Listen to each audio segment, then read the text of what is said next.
जयंतीलाल एक व्यापारी था जिसके शहर में कई दुकानें थी। हर दुकान का उसे किराया आया करता था।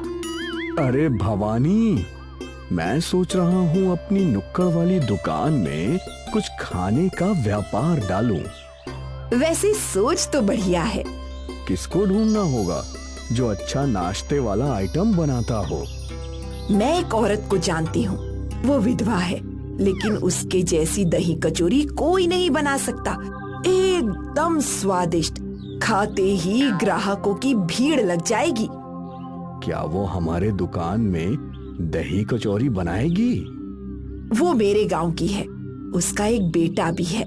उसे यहाँ रहने के लिए जगह देनी होगी, तब तो वो जरूर हमारे साथ काम करेगी। ठीक है, तुम उसको बोल दो, हम मुनाफा आधा आधा बांट लेंगे, फिर देखते हैं। ठीक है। अगले ही दिन भवानी अपने गांव गई सीता से मिलने। अरे आप आइए आइए, कैसी है तू? मैं तो अच्छी हूँ, आप बताइए। तेरे लायक एक काम था। हाँ हाँ बोलिए ना। तेरी दही कचौरी पूरे गांव में मशहूर है। मैं चाहती हूँ कि तू शहर में मेरी दुकान में दही कचौरी बनाकर बेचे। जो भी मुनाफा होगा हम दोनों बांट लेंगे। अच्छा है दीदी, मुझे मंजूर है, लेकिन मैं शहर में रहूंगी कहाँ? मैंने उसका भी इंतजाम कर दिया है। तू अपने बेटे के साथ बस शहर चल। अब ठीक है। सीता ने अपनी जरूरत का सारा सामान बांध लिया और भवानी के साथ शहर के लिए निकल पड़ी। यह भवानी ने सीता को एक कमरा दे दिया। सीता और उसका बेटा उस कमरे में रहने लगे। दुकान में कचौरी बनाने और बेचने का सारा इंतजाम हो गया। सीता और उसका बेटा मिलकर कचौरी बनाया करते और भवानी काउंटर पर बैठकर पैसे लिया करती थी। एक ग्राहक ने दही कचौरी खरीदी और उसे चखी। आपकी दुकान की दही कचौरी तो बहुत स्वादिष्ट है। हाँ हाँ मुझे पता है। सीता के दही कचौरी का स्वाद कई ग्राहकों को पसंद आ गया। एक हफ्ते बाद भवानी ने मुनाफे का हिसाब किताब किया और सीता को मुनाफे में से आधे पैसे दे दिए। धन्यवाद दीदी। ठीक है। और आधा मुनाफा लेकर भवानी अपने घर आई। ये लीजिए, इस हफ्ते का मुनाफा। वाह, इतने सारे पैसे! ग्राहकों को सीता की बनाई हुई दही कचौरी बहुत पसंद आई है। अच्छा है। सीता और उसका बेटा श्याम दोनों मिलकर दही कचौरी बनाकर बेचा करते थे और भवानी काउंटर पर बैठकर पैसे लिया करती थी। हर हफ्ते भवानी आधा मुनाफा सीता को दिया करती थी। कुछ महीनों तक ये सिलसिला ऐसे ही चलता रहा। एक दिन जयंतीलाल के मन में एक विचार आया। दिन ब दिन हमारा मुनाफा बढ़ता ही जा रहा है। वो तो है, पर ये मुनाफा आधा ही हमें मिलता है। हाँ, पर इसमें कर भी क्या सकते हैं? सीता के हाथ में स्वाद है, इसीलिए तो हमारी दही कचौरी इतनी बिक रही है। तो क्यों ना हम सीता को मुनाफे के बजाय रोज के पैसे दें? इससे हमारा मुनाफा भी बढ़ जाएगा। वो भी है, मैं आज ही उससे बात करती हूँ। भवानी सीता से बात करने आई। क्या हुआ दीदी, आप यहाँ? सीता, आजकल महंगाई बढ़ गई है, तू तो जानती है। ऊपर से वो दुकान भी मेरी है, तो आधा मुनाफा मुझे जम नहीं रहा।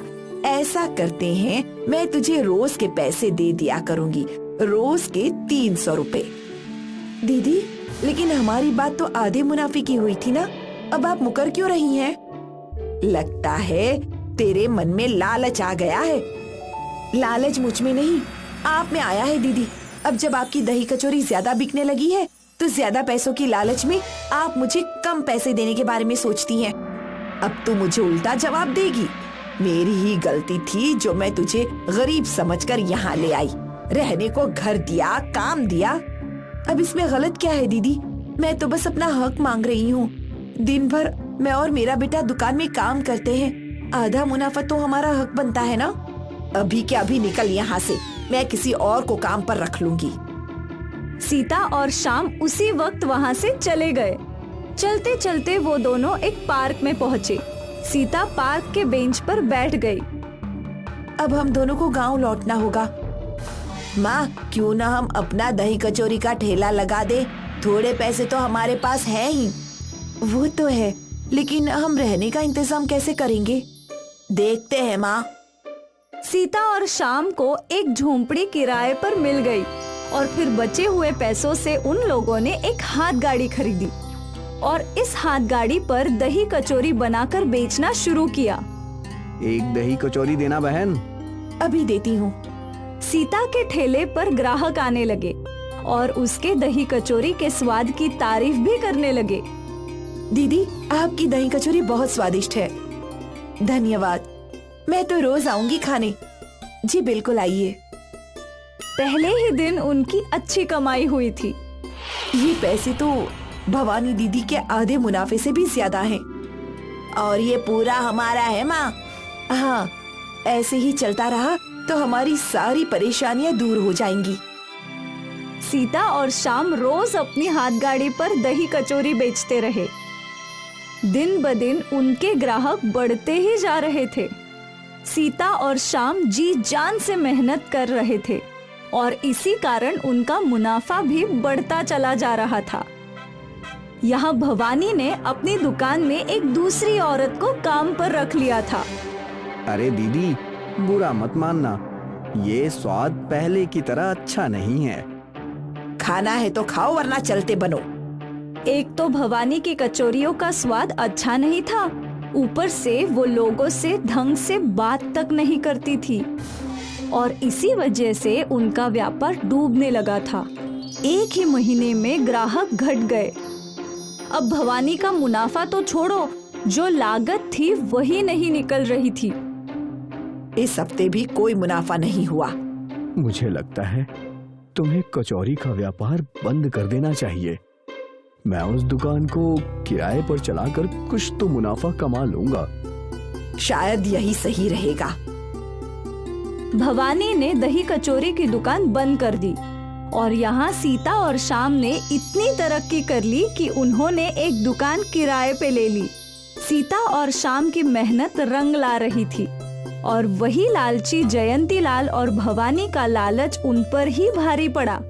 उनकी दही कचौरी की दुकान बंद हो गई। इसीलिए कहते हैं, ईमानदारी सबसे सही नीति है। अगर भवानी और जयंती लाल ईमानदारी से सीता को आधा मुनाफा देते तो आज उनका मुनाफा भी कई गुना बढ़ चुका होता, पर लालच ने उनकी नैया डुबा दी।